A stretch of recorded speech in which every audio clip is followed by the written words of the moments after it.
Welcome back. Let's invite the first corporate on the show, and that is Raymond. The company has reported an over two-fold jump in its consolidated net profit to come in at 162 crore on a year-on-year basis on improved growth across its business segments. In fact, the company has said that they've seen buoyant domestic demand driven by strong consumer sentiment and uptick in social gatherings, celebrations with the onset of festivities. Amit Agarwal, the group CFO of the company, is now with us on the show. Thank you very much for joining in. Could you give us a sense of how demand is, the inventory for you, how are the footfalls in the retail stores, and what's the outlook going ahead? Season, which has been truly celebrated after a span of 2 years because of the COVID and so on. So people really went out and started to celebrate.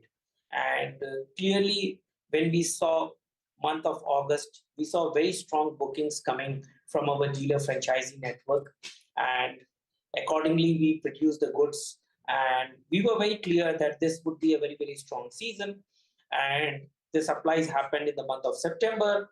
And even some supplies are yet to happen for the ensuing wedding season, which is also very, very good in the November, December, then in the January, February, March. So I think we have seen very good numbers, which is very clearly reflected if you see more than 26% growth in our branded textiles, 65% plus growth in the branded apparel business.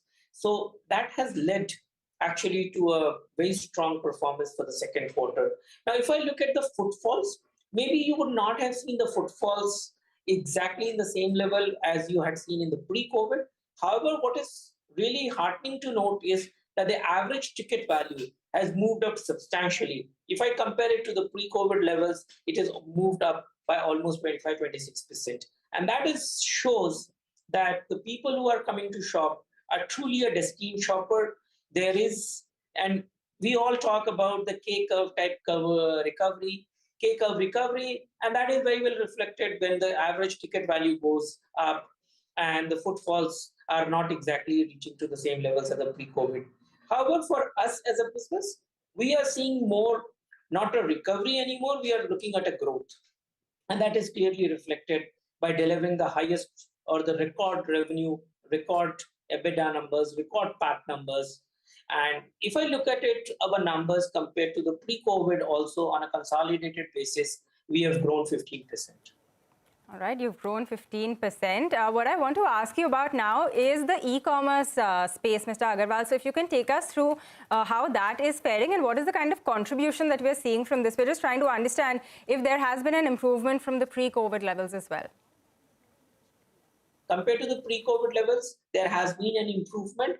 And it is mainly for us in the apparel side, in the apparel, because the fabrics nobody goes and buys on an online basis. I think what is being actually sold is only the apparels, and we enjoy around the 12-13% of our revenues coming in. But I think what is important to note is that we have moved to the omni-channel, and that is truly helping us in order to build the revenues. The third thing, what is also important to note is that people thought that during the pandemic, there has been a significant shift to online and which would remain permanent in nature is actually not the case. We have seen the brick and mortar stores have really big relevance as people have started to come back into the brick and mortar stores because we think as Raymond, being in the business for 97 years, that shopping is an experience, it is a therapy. You want to show the clothes, you drape on yourself and show to your family how it looks like. So we are seeing that the brick and mortar store has its relevance and we are growing our store count as well.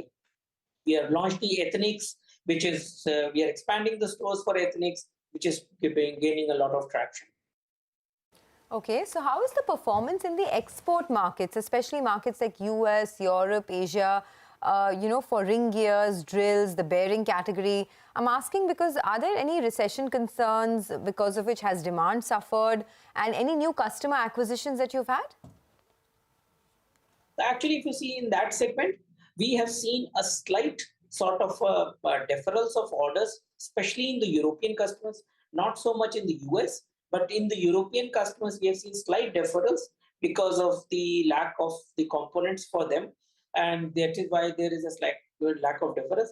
The other impact, you see, volume, lesser impact would be on the volume, but the rather larger impact is because some of our auto ancillary customers in Europe buy in euros. And compared to the last year, the currency has depreciated by almost 15% US dollar to euro. And that has impacted our business in terms of the revenues and obviously to an extent the profitability in that business. However, what is good to tell is that our domestic markets are doing very, very well. We have seen, so to speak, the record number of car sales in this quarter, in the October-September numbers. And that actually is helping us as we enjoy a significant market share with the domestic players, the top tier players. And that's why we are able to offset and deliver higher revenues even in the automotive segment. When I look at your segmental performance, real estate has done very well. The real estate and the development of properties sales have accounted for 247 crore of sales versus just 81 crore a year ago. Do you think this run rate will sustain, or amidst rising interest rates, high inflation, we could see a bit of a slowdown? As we speak today, we have sold 85% of our total launched inventory. Even in the quarter which we just completed, we have got 2 projects in Thane. The number one is the 10X project, where we sold 120 units, and on the address by GS, we sold 67 units. So that clearly reflects that in the quarter, we have been getting very strong bookings, and even the trend continues. So I am not seeing that people are shying away from buying homes as we speak today. I think there is a need for the people to buy the homes. And what is the value proposition? I think that is more important, that the value proposition which you provide to the people. So the kind of expanse in terms of the green, the configuration, the amenities, and the comfort which we provide to our customers for the Thane project is excellent. And the other big satisfaction for the people is about the delivery timeline. So, the first project, we are some part of that, which was supposed to deliver in December 2024, we are delivering in December 2022, which is 2 years ahead of RERA timeline. So I think that gives also a confidence that somebody who was paying a rent, living with a family, can move quickly into his apartment or her apartment. So I think we are not seeing any kind of weakness, so to speak, in terms of real estate demand. All right, that is on the real estate demand. Amit, just one final question I'm going to try to squeeze in. Q2, your revenue growth was strong. It was at 40%. So for the full year, do you think you're on track to achieve that 12-13% kind of growth? And also, if you can take us through what the margin guidance is for the full year. So margins, if we see in this quarter, we have delivered 16% margin, and for the first half, 15% margin. And I think we have this as a very sustainable level of margins.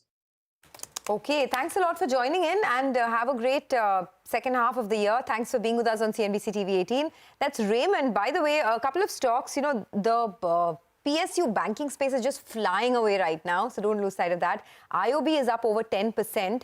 Bank of Maharashtra, a lot of these banks, Central Bank of India, Bank of India, all up about 5 to 10%. Remember, UCO Bank had given us some very positive commentary just a couple of hours ago, saying that the corporate stress has reduced substantially, and UCO Bank is also a stock. Most of these have been trader favorites. It hasn't done much for investors in the last decade or so, but now there is a big trading rally that we're seeing underway. Even yesterday, we had a chat with Bank of India, and they told us that we've seen a big pickup in credit growth. So at the beginning of the year, we were anticipating a 8 to 10% loan growth, and now as things stand, 2 quarters later, we're saying at least a 12% growth. If corporate picks up even more, then perhaps. But the bare minimum loan growth guidance for this year is 12%. So that's a pretty big jump up. And look at Karnataka Bank. Every day since its numbers, the stock is up. Today it's up 7%. For the week, it's up 35%. Absolutely. And that was a big theme that all the experts were talking about during Diwali as well. It was a consensus trade on the upside. So let's do one thing. We'll continue that discussion on the other side. The management of Indian Bank will be joining in to discuss their quarterly numbers. Stay tuned.